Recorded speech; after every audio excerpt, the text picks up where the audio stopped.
we have the presidential equivalent of Elvis sitting in the jungle room watching 3 TVs. I hope Robert Goulet doesn't come on, because you know what happens then. If you had that kind of power and you were a Russian, you wouldn't be a Russian anymore. Welcome to Bourbon and Rum, the podcast dedicated to civil conversation.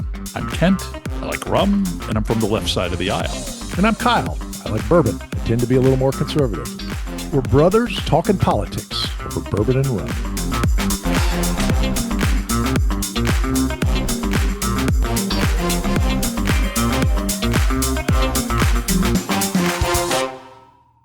What are you drinking? Well, I'm back on my Old Forester single barrel, high proof whiskey. These single barrels, all the liquor stores do them as their own little barrel picks, and so I've gotten a couple of those. And I was just at another liquor store. It sound like I just hang out at liquor stores on this podcast, but it is true. I love going to liquor stores and seeing what they have. But I was at another liquor store yesterday, and he's got cases of Old Forester single barrel as well as Old Forester single barrel rye. So I may have to go back and get me some, but it's really good. I like a good higher corn content bourbon, the sweet kind of caramely taste. So it's a good one for sure, and high proof, which is nice. What are you drinking on? I just killed a bottle of Pusser's British Navy gunpowder proof. So that's at 110 proof. It's British style. It's like a molasses cookie. Beautiful.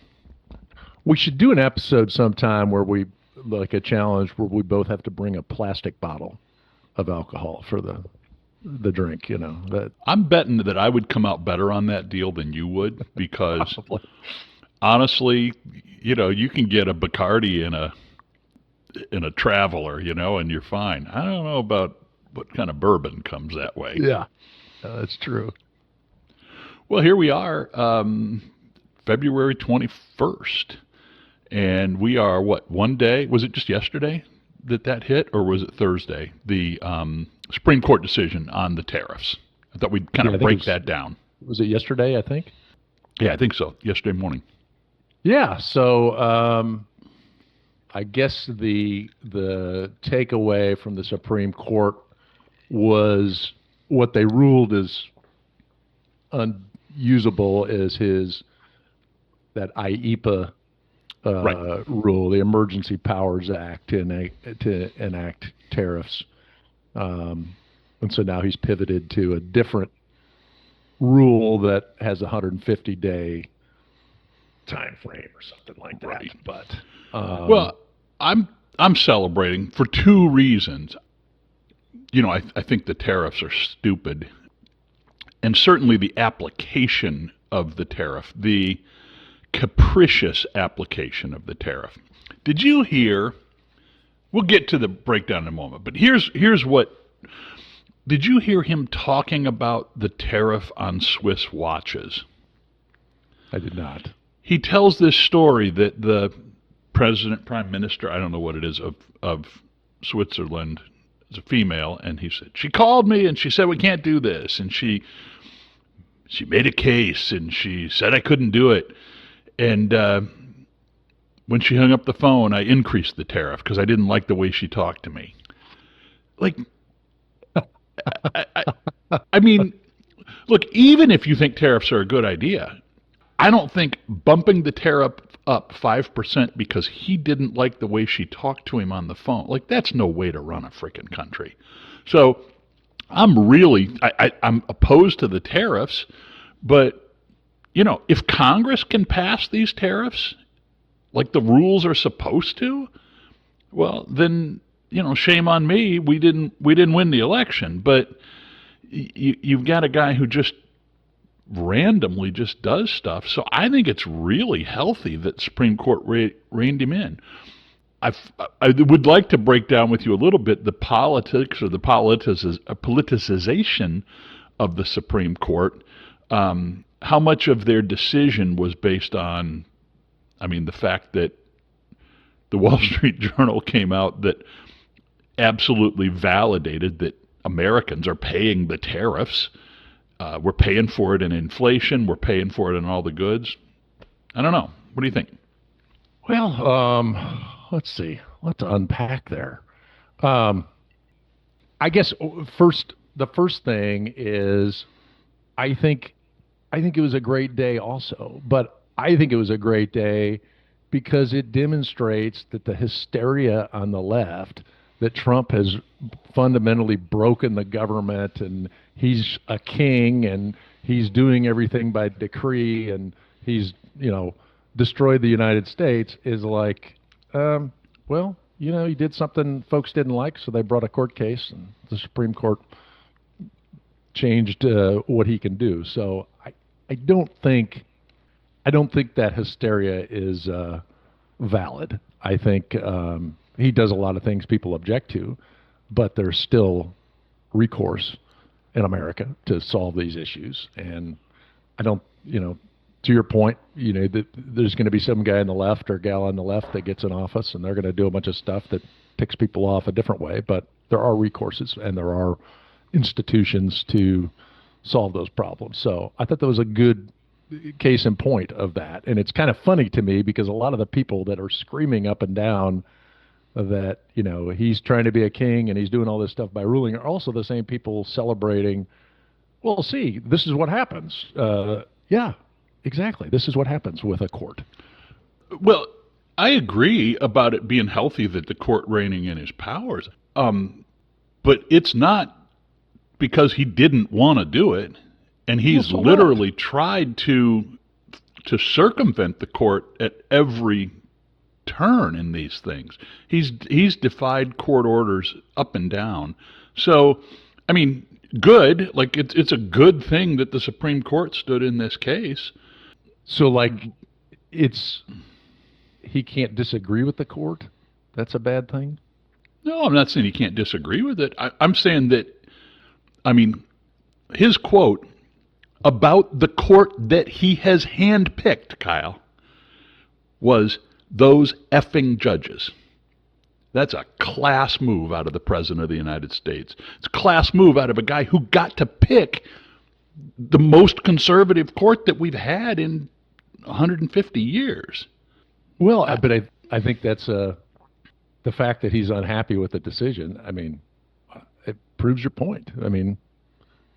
Yes, the president has a whole lot of latitude, and they can do a whole lot of things, and they always do. But there are recourses, and I think this is a great example of that.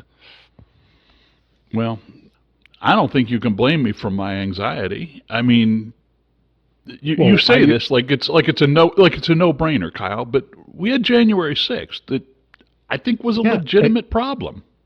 Okay, and again, January 6th, the guy with the Viking hat. We were worried the government was going to dissolve because of some dipshit in a Viking hat that they. No, I don't think the risk was the government. The Capitol, and it was over with. I don't think the risk was the government dissolving. The risk was thwarting a legitimate election, which didn't happen. But that was the attempt. Moved on. Thank God for Neil Gorsuch and Amy Coney Barrett. Yeah, I'm happy about the Supreme Court's decision. I wish that there's some other stuff that they would have stepped in on before.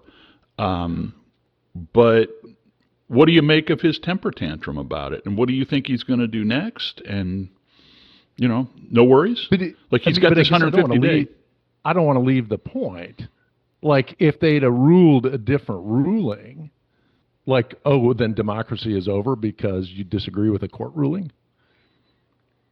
Well, we're not just talking about any old court ruling, Kyle. We're talking about this is the kind of thing that the Supreme Court absolutely ought to be deciding. This is 100% about separation of powers. We have a Congress that is emasculated, and I mean that in every graphic way that I possibly can.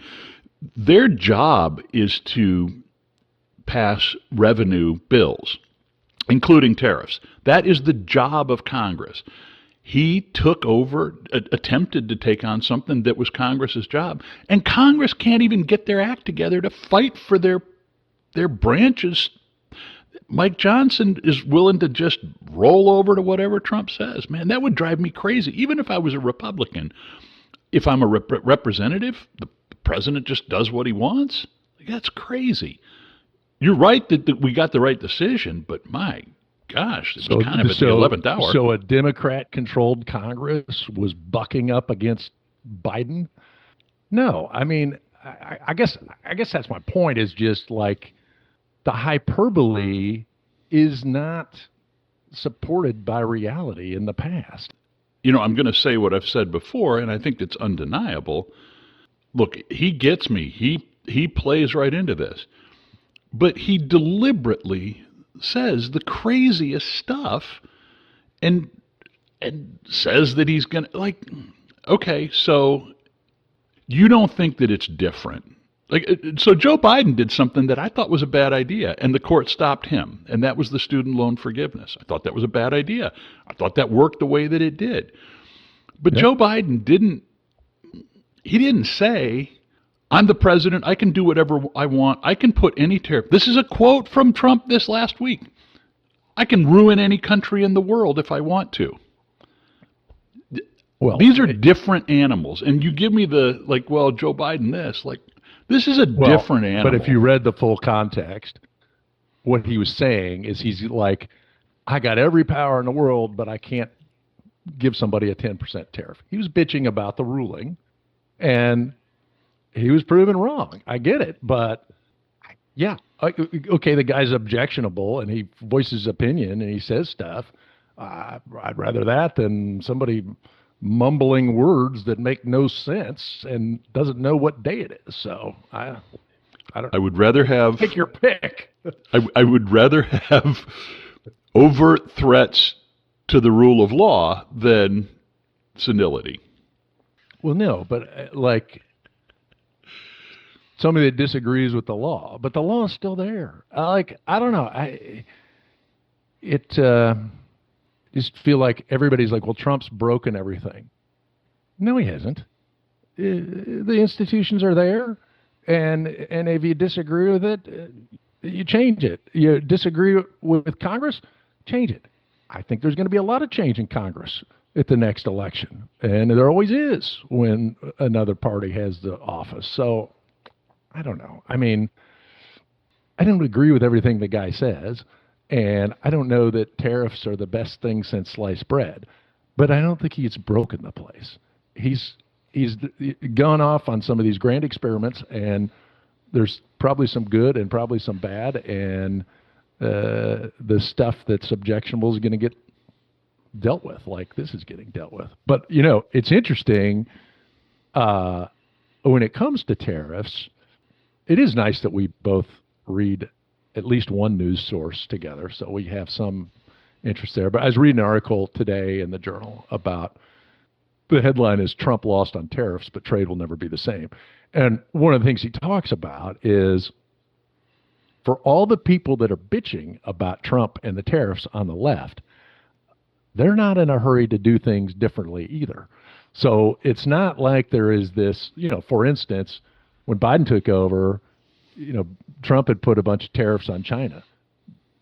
Biden didn't touch any of those. So, a lot of it's just comical to a degree. Like there's all this, this is a horrible idea. Now, I'm not putting words in your mouth because I think if you were ruling, you're much more advocate of free trade than the Trump administration or the Democrats. So I'm not trying to pigeonhole you there. I think you've been really consistent that way. But I don't think a lot of the Democrats that are griping about it as tariffs, they may do something similar as well.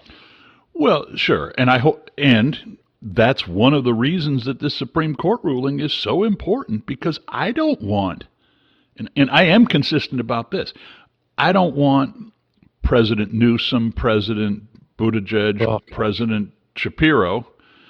Okay. The third one would be better than the first two.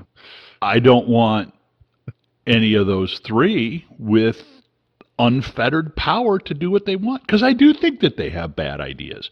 We have said this before. It's been a while. I mean, I will say that inertia in Congress, slowness to change things, I think it's a good thing. You call it the swamp, whatever you call it. Yeah. If something's that good an idea, and look, I'm not even as opposed to all tariffs blanket across the board. I kind of am. It really runs against my grain as a free market capitalist. Tariffs, I just like it horrifies me. Period. Even though all these same countries do it to us, you're okay with just rolling over and let the other countries tariff us, put on VATs, and put up trade barriers. Like, that's all okay. But don't fight back. Well, no, I'm going to say, in general, my instinct is against tariff. But I don't think we need to go toe for toe with them, because tariffs aren't the only factor in trade. If you really want to win in the marketplace. The reason that they have to tariff us is because our stuff is so much better than theirs. Do you see what I'm saying? Like, the tariff it's an externality. If you think about it from a macroeconomic perspective, you got a supply and demand line that costs. What tariffs do is they just jack the price point across the board. It doesn't really change the interplay between supply and demand, doesn't really change the equilibrium price. The equilibrium price is what it is plus the tariff. So it doesn't, no, I don't think it matters that other countries put tariffs on us. But there's all kinds of examples of that, of products we can't sell internationally because they put up a bunch of barriers, and we are okay with, like, no penalty to them. That's the fundamental part that, you know, I get that the way he's enacted them is crude, and in general, there's challenges around tariffs. But I like the fight, because a lot of these countries, like, we're never going to sell a product over there. It has nothing to do with the quality of the product. It has to do with their bullshit protectionism. Yeah, if you like the fight, we ought to have the right fight. I don't think tariffs is the right fight. I don't know. I don't think we should be selling. I don't think we should be competing with China to make frickin' Tupperware. No, I think we should let China make the Tupperware. We should make the jet engines. Yeah, okay, great. But we're going to buy all of frickin' Tupperware, and they're not going to buy a single jet engine. Don't you bet they probably are going to buy some jet engines? Like, if our stuff is worth it, it's going to sell. Yeah, I'm just saying, they make it. Every other country in the world uses tools against us, and for years we've never done anything in return, and I think that's a mistake. Yeah, I don't think we've never done anything. I'm used arguing selectively, probably in every administration, really. Yeah, it's kind of hard because we're not really talking the specifics. I'm kind of arguing this general case against tariff, and yeah, of course there's times when it's appropriate. But again, I would say jacking at 5% because I didn't like the way the lady talked to me is no way to run a country. But, you make a good point in that part of the problem with tariffs is the science behind who pays for them. It's not like cut and dry. There's a lot of factors that go into it. So I get a lot of the journalists said that consumers pay, but there's a whole lot of variables that are embedded in that. And I think part of what the challenge, I think, of in opposition to tariffs is, your point is Trump's a bull in a china shop, and he's just willy-nilly throwing in percentages because somebody pissed him off about a watch, and he's very inexact. But I would argue that all of these measures are inexact to a degree because there are so many factors. It's not like a scientific one-for-one type of a situation. I mean, there's choices people have. There's, you can compare it to how it was previously, but there's a lot of factors that build into that.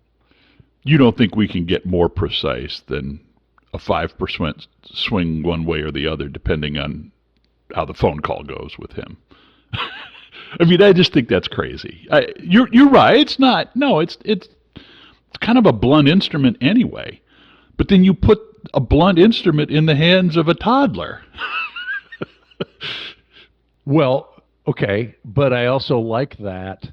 The part I like about that is, I mean, I don't care about the Swiss watches, but I also like that folks know that somebody's unpredictable. The unpredictability can be an advantage in many cases, and so I wouldn't have picked that fight. I'm not going to be protesting in the street. We need to add tariffs to Swiss watches, but I do like the fact that he's a prickly character and people have to stay on their toes to deal with him. I think there's advantage to the U.S. when you have a president who's not extremely predictable. I actually see that, and I'll concede that point. The problem is that it's not merely that he's unpredictable. He actually is extremely predictable. It sounds like he's volatile and just changes his mind. The truth is that, and this is how a lot of countries have figured this out, if you just kiss his ass, he likes that. And again, if he was unpredictable because he had market divergent views on what, because he had something in his idea because he watched Fox News and he thought watches should be tariffed higher. Like if it's I watched the shows, Kent. If it's merely that kind of volatility, that's one thing. Now, do you remember that? It was I think it was the first campaign, and like, where do you get your news? Like, well, I watch the shows.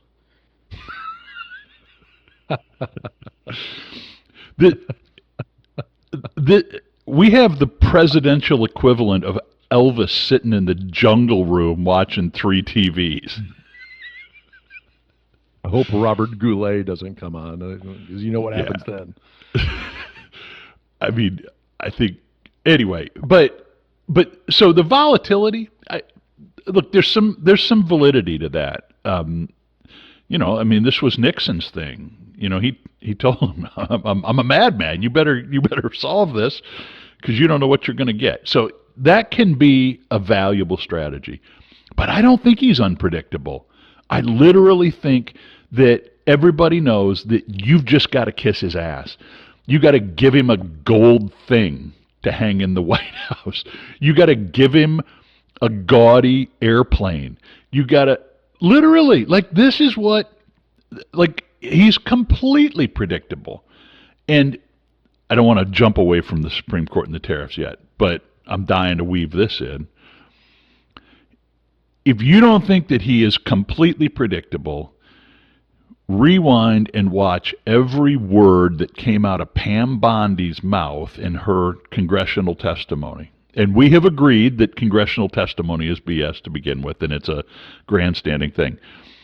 But when that clown responds to a question about the victims of the Epstein scandal and says, the Dow is at 50,000 because Donald Trump, whoever her speechwriter was like, okay, imagine Trump is going to hear some of these words. How do we make everything that she says sound like a suck-up to him without any regard to the issues of the Epstein thing? And you're right, these congressional hearings are bullshit. Please tell me when her response to the question about the victim standing behind you was to quote the Dow incorrectly. She didn't know how the Dow is enumerated. Think those Democrats that are railing her in Congress about the Epstein victims give 3 shits about any of those victims? Because, they were really serious about the Epstein files 5 years ago. Well, you think they care? No. They don't. This is not a Democrat Congress is such a great thing. That's not my point here.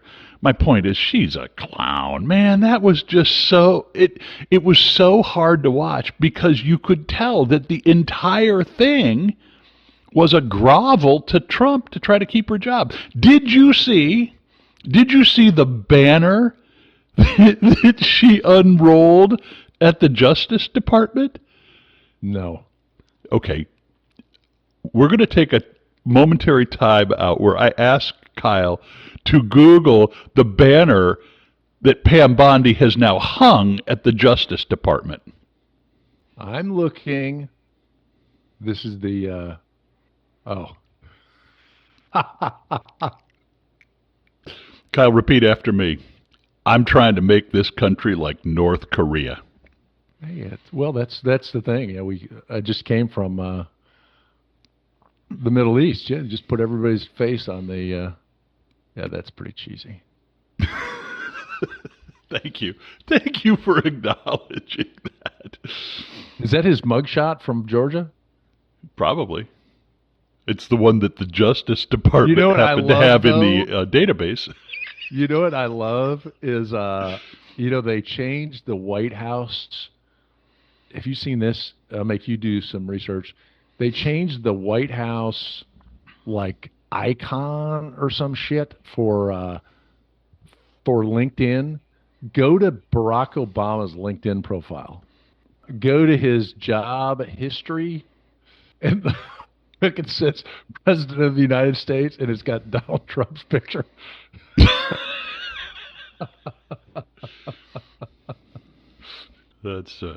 That's beautiful. Yeah, I'm not a fan of that. No, I get that. I'm not a super enamored with Pam Bondi. She does sound like an idiot. What? But I don't want. I'm not trying to but burn you on this. But what was she even doing with these like this list of? Well, you didn't think about that when you it was like a Saturday Night Live sketch. I don't completely disagree with the sentiment. I mean, she sounds like an idiot. I get that, but I do think like she's inarticulately trying to call out the Democrats on the political sideshow that they're making out of the Epstein thing. And I'm not super satisfied with the Epstein results as it is. I side a lot more with Thomas Massey than probably the rest of the Republicans, and I think he's right. And I think, okay, we're going down the Epstein path. I'm not worried so much. Not worried. I don't give a crap, but I don't think it's a Trump thing. We've talked about that, but I think there are other people, and I don't know who they are, but there are powerful people involved that they're covering for, which is bullshit. And I don't agree with that. But at the same time, I don't feel like that's part of why, you talked about the ineffectual element of Congress. I mean, that's part of why I don't feel like they're capable of doing anything. Like, everything is just like a political sideshow trying to get like clickbait on TikTok or something. Like, what are they actually doing? Couldn't they actually just pass a law? I mean, could you actually make sure, instead of like having gotcha moments with officials, like, how could they actually get to the bottom of this thing? All these senators and Congress, my understanding is they all can go into a room and they can see all the like unredacted files on Epstein. Where is the smoking gun that they're all professing to the public because they're seeing the unredacted? Like, where is that reporting from Congress versus like having a argument with Pam Bondi? You know what I mean? Well, yeah. I mean, there's some truth to that, although it's 6 million documents. They get a browser search in 2 hours per person. Like, they're kind of really restricted in that. And look, I get the grandstanding with Congress, but it is fair to ask some questions about why it took so long to release the materials, why the redactions are that they are. Those are fair questions. And obviously they were asked in a way to put her on the spot. But for as ineffective as Congress is, they passed a law with a single dissenting vote that they need to release the damn files. Yeah. I mean, this is a Congress that can't scratch its own ass. Right. And they passed this with one dissenter. So it's obvious to them, it's obvious to their constituents. I thought a good data point is, I mean, the Europeans are prosecuting more people for Epstein than the U.S. Justice Department. How does that work? I mean, Right. Granted, like we've talked about this. They're a little bit less free of a country, so they can come up with Right. some weird crap that we can't pin on somebody. But I mean, at least get us a couple indictments or something, for Pete's sake. Yeah, it is gratifying to me. Did you see? There. Look, I don't think there's probably not enough in a bunch of old emails to convict anybody in a court case, right? Unless you're a former prince of the UK who was, in addition to partying with the sex trafficker, shipping him all of Britain's trade secrets. But no, I mean, there's probably not a lot to convict these people, but I'm getting a lot of satisfaction out of watching some people. We're not prosecuting anybody, but it's starting to happen. The general counsel of Goldman. Case in point, I mean, I think they need to ditch Lutnick. He's full of crap. Did you read that whole thing? And we even talked about it on the podcast because he sounded like, oh man, what a stand-up guy. He went over there and he said, well, I'm never going to go there again. Oh, except I'm going to send emails to the guy and I'm going to go to his island for lunch. Like, what in hell? We're going to dock the yacht. And his explanation was, well, obviously it was innocuous because I took my children to Epstein's island. See? It was fine. What? Oh, gosh.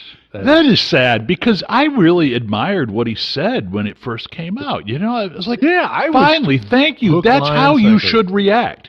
And whether there's anything that implicates Trump, I don't think they're going to find a smoking gun. They sure aren't now, because if it was, it's hidden. But I don't think there's anything to hang on Trump. But you know what Trump didn't say? Hey, Palm Beach police, this guy's a pig. He's doing some terrible things, and you need to investigate him. That didn't seem to have happened. You didn't see that? You didn't see that? That was...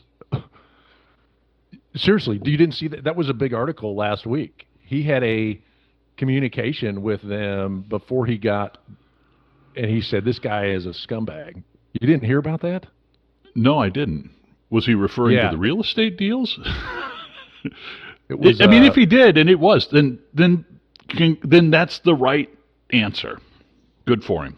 Yeah, that was a thing that had come out, and I'm not saying it was perfect, but he said he contacted the Palm Beach Police Department in 2006, telling the police chief that everybody knew about his misconduct and about Ghislaine. Really? He called the Palm Beach police chief in July 2006 after local authorities began investigating. Did he testify in that debacle of a court case in Florida? That would have been interesting. Yeah, I don't know. Yeah, no, that was one of the things in the latest. But honestly, it doesn't surprise me. I think I've been consistent about that. I don't think that he's going to be directly implicated. But it even makes it more weird, Kyle. That's the thing, right? Like, okay, he knew it. He was on the right side of history. He turned the guy in. Well, who the hell are you protecting now, then? Yeah. Who does the President of the United States of America fear? And who is 500 congressmen protect? Whoever the hell's looking at these files. I mean, Yeah. It just doesn't add up. No, it still doesn't. And I'm not trying to fan conspiracy theory flames, but okay, I didn't see that article and I'll look for it. But okay, so if he did, like, he's got nothing to fear. Yeah, his name's in the files a lot. He corresponded with the guy. They're going to find a lot of stuff. They talked about him. A lot of Trump's, again, I'm going to stipulate because fair is fair. I'd be willing to bet that a lot of the mentions of Trump's name, I don't know if you saw Jared Moskowitz, he was like, Trump's name appears more in the Epstein files than God's name appears in the Bible or Harry Potter's name appears in the Harry Potter books. But, admittedly, Donald Trump, a former friend of Epstein, was elected president when all this was going on. And so there's a lot of the mentions of Trump's name, Yeah. full disclosure, that are Epstein saying to his buddies, this about Trump, that about Trump. So, I mean, obviously Trump's going to be in there. But it seems like he was doing the right thing. So who are you covering for? I just don't. Well, and then, okay, so if we go down that conspiracy path, I mean, it's like something out of a movie. Are there people so powerful that they're pulling the strings? And then is our world really not governed in a democratic environment with people voting for people? Is Trump president because of, the Trilateral Commission put him in power, and they're going to put the next guy in power, and those are the sons of bitches that every person in Congress and Trump and everybody else fears. It seems far-fetched, but Well, it would have seemed far-fetched in a different world, but you look around and, like, it's hard to imagine. Trump acts genuinely afraid about the Epstein files to me. He does. He acts different about it than he does about other things. Other things are just a fight that he can have, and he loves to have a fight. Like, that's fine. That's not the vibe that I get with this. It looks totally different. yeah. It looks like someone's got him by the balls. Yeah, it's and then that's the mind-blowing part as you start thinking about. Again, I always go back to that that video of Bush Senior's funeral, and they're showing the piece of paper that goes around, and everybody's pissed when they read the paper. Like, okay, the next one is this, and then you got to do this, and then you got to do that. Like somebody's out putting out the directives, and they're like, ugh, okay. Well, But again, think like, about how this. would that even work if it's true? Like, and who the hell is it? Well, and it's probably somebody nobody knows. If that was really the case, we wouldn't have any clue who that person is. But like, practically, how would that work? It doesn't make any sense. Well, honestly, I mean, this is so weird because I feel like I'm arguing for something that I think is nonsense. But the nonsense is the only path that seems to fit the fact pattern to me. But Yeah. of all people, so who's the president of the United States afraid to speak out against that? That ought to scare us.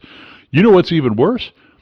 Who's the person that the former presidents of the United States are afraid to speak out to? Right? Like, okay, so Trump, theoretically, the Trilateral Commission, the Bilderbergers, or the alliance of the Trilaterals and the Bilderbergers together send their envoy to Trump and say, yeah, don't release the files.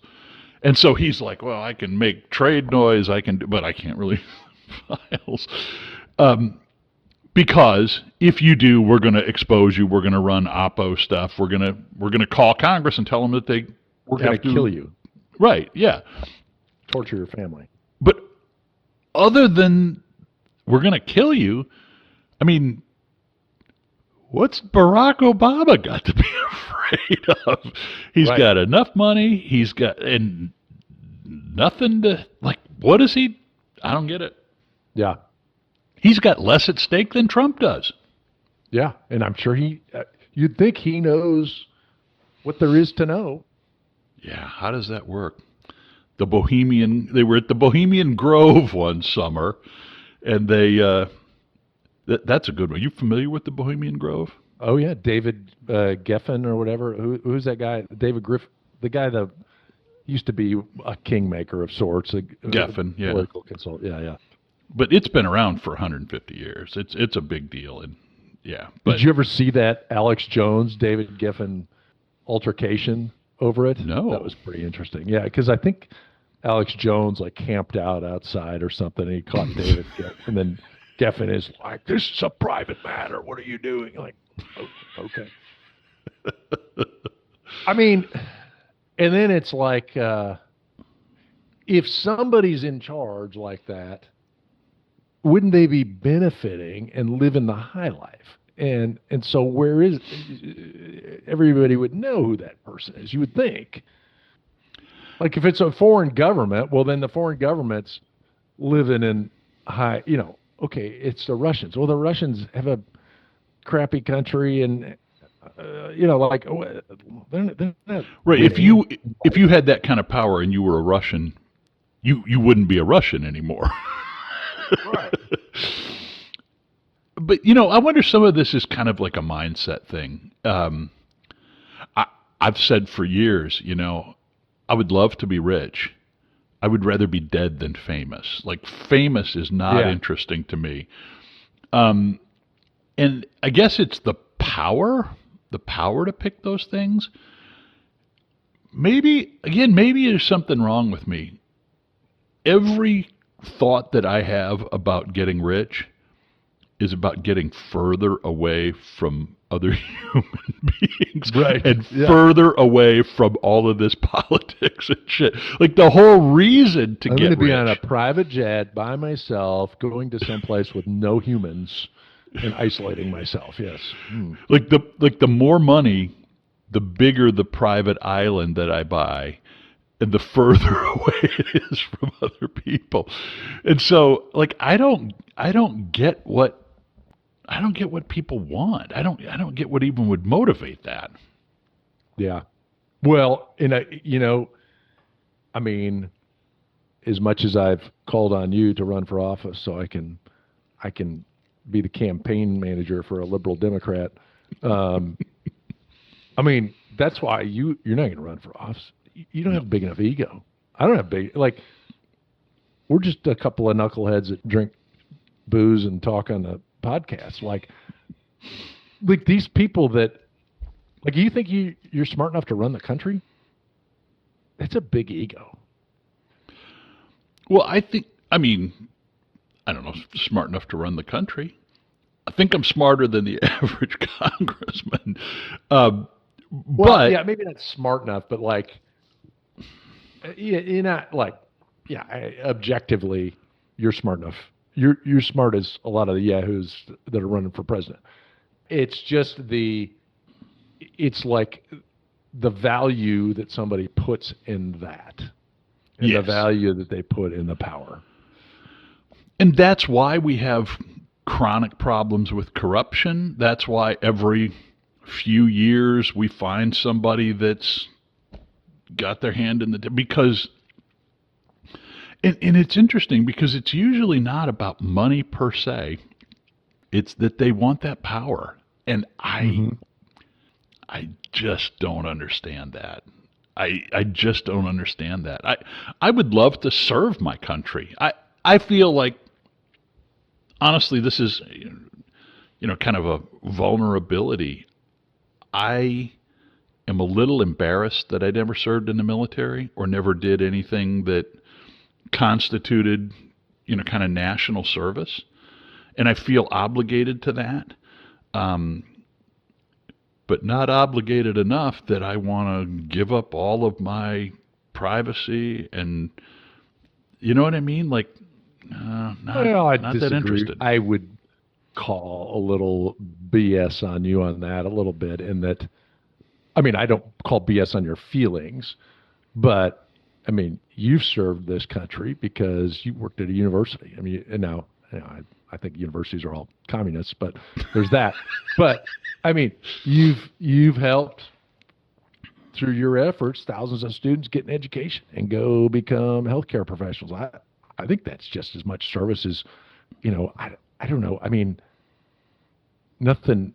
negative, but I mean, there's a lot of people in the military, that collected a paycheck. I mean, the number of people that jumped on grenades is a pretty small number. Yeah. Well, fair enough. And thank you very much. I appreciate that. And I do, I do feel like that, without getting into my job so much, but I do think there's a bit of a calling to it. And I feel like I think that given the work that I do and my colleagues do, we probably make a lot more money selling pharmaceuticals. So, I mean, there is an element especially vaccines.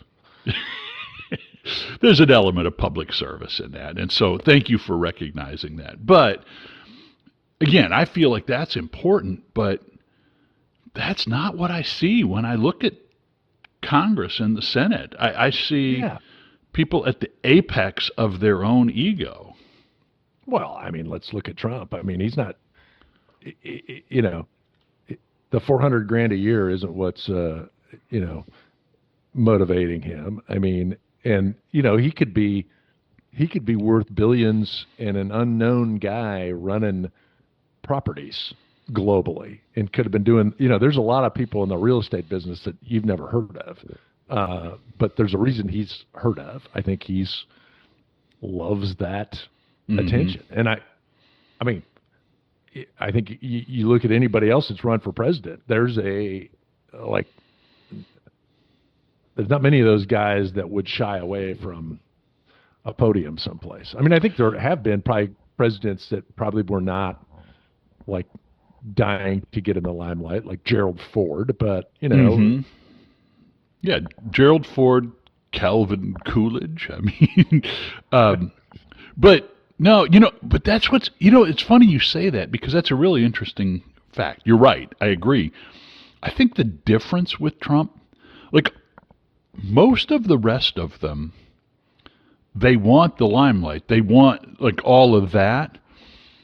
But unlike them, Trump is equally satisfied with hatred as he is with love. And I don't see that from the other presidents. No. Richard Nixon a little bit. He was motivated by hatred. Well, but I think that we had a previous podcast and we were talking about that, about the brand. And I think what Trump has tapped into, and I think other people will learn from him, is that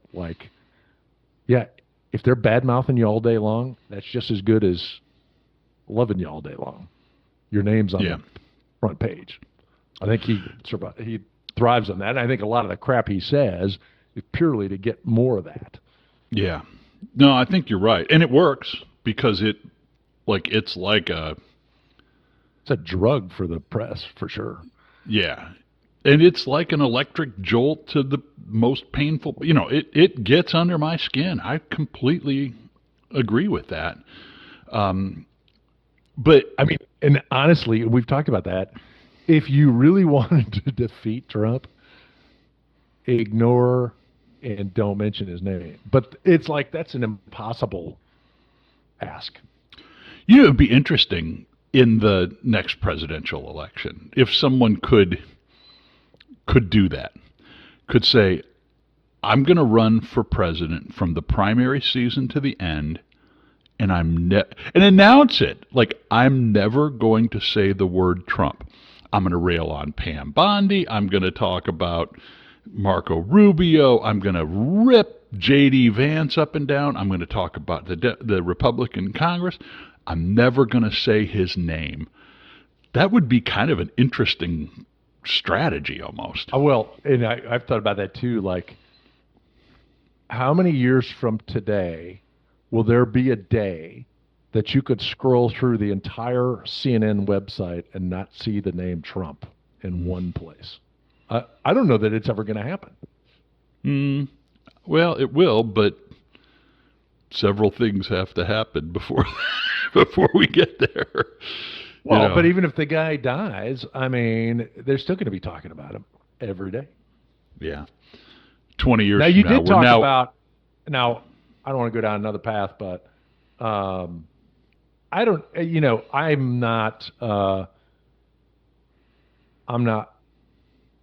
I don't think J.D. Vance is positioning himself well for the next office. I certainly don't think Pam Bondi. I mean, I'm with you. There's some of these people that are. She sounds like a yahoo. I will say Marco Rubio has been pretty impressive so far. I would challenge. I can't argue Democrats with that. I think he, yeah. yeah. I think he's done well. I think he's a smart guy. I think he was a legitimate contender, and probably would have made a decent Republican nominee until he got branded as Little Marco. Like, I mean, seriously, like, in the next election, all you got to do is dig up stuff that Trump said about people and run that. Well, speaking of, some of his nicknames, I mean, he could get another Supreme Court justice. And, one of the names getting floated around is Lion Ted. I think that would be such an insult to the legitimate Trump justices. If there weren't very many seats in the light vote, I'm not sure how many I would offer to Kavanaugh. but man, to say, hey, good news, you're a young guy, you're in a conservative majority on the court, you're going to spend the next 20 years, 30 years of your life with Ted Cruz's office down the hall. I always thought he was a really good debater. Like, you'd see him in Congress. I mean, granted, you wouldn't agree with anything coming out of his mouth, but I always thought, he was a really good debater and you probably still haven't watched it, but until that Tucker Carlson bit on Iran, then I'm like, this guy's an idiot. You want regime change in Iran? How many people live in Iran? Yeah, interesting. Anyways, we've gone back and forth and around tariffs. When do you think the next president's going to get in office that's not going to use tariffs? Don't think it's going to happen. I think tariffs, higher tariffs, and more punitive tariffs are here to stay. But hopefully they will be debated in Congress and done in an intentional and thoughtful way, and not done randomly. It's a truism that business doesn't like unpredictability. Tell us what the tariff's going to be. We'll price it in and we'll go with that. Interestingly, and I'll leave you with this, because even though liberal, I'm a little bit, capitalist when it comes to me. So I saw the Supreme Court announcement, and the first thing that I did was to look at what the markets were doing. And I thought, oh man, this is going to be a good day for me. And it was okay, but I mean, the markets were up like less than 1%. And I was kind of floored by that. But I read some things that said, no, actually the market had already priced in. People had already figured that the court was going to do this. So it wasn't really a surprise. If the court had ruled the other way, it would have been a market bloodbath probably. So to your question, no, it's here to stay and we're going to do it. And even though it runs against my grain, I certainly admit that there are times when it's the right thing to do. Can we agree, though, that whatever we do with tariffs, that we want to have more inputs to the decision than how a woman speaks to our president on a 10-minute phone call? I don't know, because some of the people that are weighing in, I could care less what they think. So okay. I don't know. And I kind of mean that kind of joking, but kind of semi-serious. His random sophomoric behavior, I don't know, is any worse than some of these think tanks and some of the bull crap that they come up with. So, I get you. I hear you. concede your point that, yeah, hopefully there's something a little more mature than that. But at the same time, some of those mature decisions aren't necessarily any better. Agreed. All right. Appreciate it. Good to talk to you. Yeah, same here. All right. I didn't even have to recharge my drink. That's good. Hey, thanks for joining us on this episode of Bourbon and Rum Podcast. We hope you enjoyed it. Remember to subscribe on your favorite platform and leave us a review. Your feedback helps us keep the good spirits flowing. And we invite you to join this conversation. Follow us on our Facebook page. Let us know what you think. Let us know what you want to hear. And until next time, cheers.